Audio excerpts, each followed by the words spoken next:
Rewmi quotidien sport ñoom ci seen xët gu njëkk ñi ngi ñëw sur l'Afrobasket 2025 la liste définitive du Sénégal dévoilée. Donc Babacar Sané écarté, Ibrahima et Babacar Diallo appelés en renfort. Donc le sélectionneur national ki nga xamante ne moom mooy Desagana Diop jot na publier la liste finale des 12 joueurs retenus pour représenter le Sénégal à l'Afrobasket 2025 prévu du 12 au 24 août à Luanda fële ca Angola.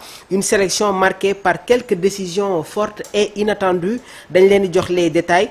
Touchés physiquement, les pivots Tako Fall ak Youssou Ndoye, initialement pressentis pour renforcer la raquette, sont contraints de déclarer forfait. Renseigne tamit voilà nos confrères de Wiw Sport ak Sénégo. Pour pallier ces absences, gis nañu de nouveaux visages comme Ibrahima Diallo évoluant au Austin Sport en G-League ak Babacar Diallo. Autre fait marquant, le jeune ailier Babacar Sané ne figure pas dans la liste. Très attendu, le joueur formé à l'académie NBA a exprimé sa déception via une story sur sa page IG Instagram. Li mu wax nag mooy c'est fou, bonne chance à tous. Lamine Samb qui avait pourtant participé à la préparation n'a pas été retenu non plus. Donc gis ngeen réaction bi nga xamante ne le jeune ailier Babacar Sané jot na ko def. Moom tamit gannaaw bañ ko formé à l'académie NBA jot na exprimer une déception via voilà sa plateforme digitale. Donc mu nekk tamit une non convocation bi nga xamante ne voilà coach de l'équipe nationale du Sénégal jot na ko def. Déjà on va vous donner les 12 lions sélectionnés pour l'Afrobasket. Donc Babacar Diallo, Abdou Karim Mané, Jean-Jacques Boissy, Brankou Badjo, Maktar Gueye, Pape Moustapha Diop, Amar Silla, Ousmane Ndiaye, Ibrahima Fall Faye, Ibrahima Diallo ak Gora Camara. moo ñii nag ñoo nekk les 12 lions yi nga xamante ne war nañu représenter l'équipe nationale du Sénégal à l'Afrobasket 2025 bu war a am fële ca Angola. Donc le Sénégal dina débuter la compétition le 12 contre équipe bii di Ouganda, waaye tamit war nañu enchaîner face à l'Égypte le 14 août, le Mali le 16 août, avec pour objectif de conquérir un sacre continental bi nga xamante ne mi ngi koy échappé depuis 1997. Depuis 1997 le sacre continental échappe aux lions du basket. On va toujours rester avec voilà xët la yéenekaay bii di Rewmi quotidien sport. Ñoom ci seen xët gu njëkk ñi ngi ñëw sur la décision de Nicolas Jackson bi nga xamante ne jot na demander son départ après sa mise à l'écart. Donc gannaaw bañ ko écarté ci match amical bi nga xamante ne Chelsea mi ngi ko doon football ak Bayern Leverkusen. Les Blues se sont imposés sur le score de 2-0. La première titularisation de Estevao en provenance de Palmeiras, moom itamit il a été buteur dans cette rencontre ak l'autre brésilien muy João Pedro. Donc les Blues se sont imposés 2-0 face au Bayern Leverkusen, ancien club de l'entraîneur actuel du Real de Madrid, Xavi Alonso. Donc Nicolas Jackson ne cache plus son envie de quitter Chelsea. Donc l'attaquant sénégalais aurait clairement fait savoir à sa direction son souhait de changer d'air cet été.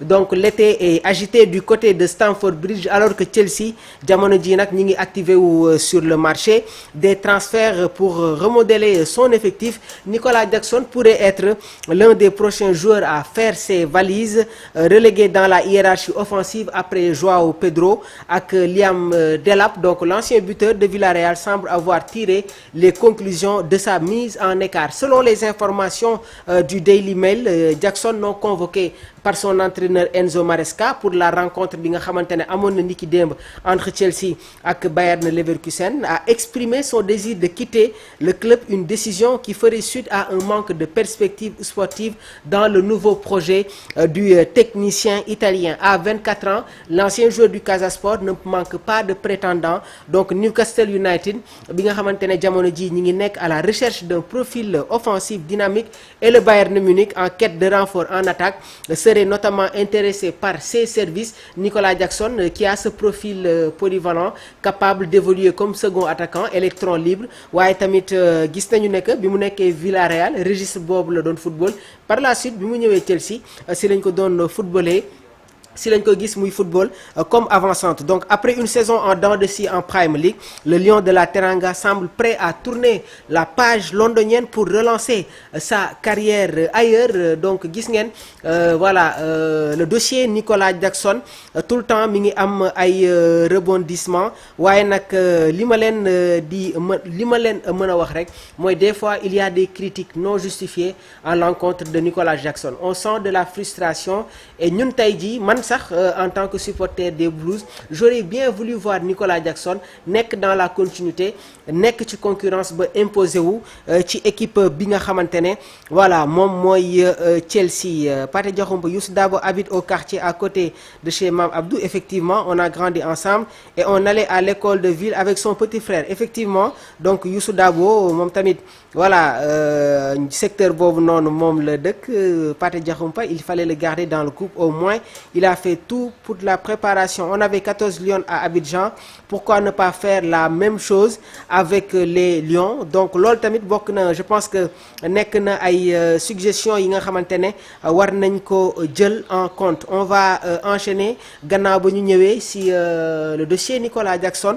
On va enchaîner avec le journal Record. Si seen xët gu njëkk déjà ñu ngi ñëw ci tirage au sort bi nga xamante ne war na am sur les coupes africaines interclub Jaraaf ak Génération Foot édifié ce samedi. Donc tirage au sort des champions et coupe CAF, Jaraaf ak Génération Foot fixé ce samedi. Donc respectivement vainqueur de la Ligue 1 sénégalaise et de la Coupe du Sénégal. Le Jaraaf ak Génération Foot dinañu connaître leurs adversaires pour les tours préliminaires de la Ligue des champions et de la Coupe CAF ce samedi. Bientôt la fin des vacances pour le Jaraaf ak Génération Foot.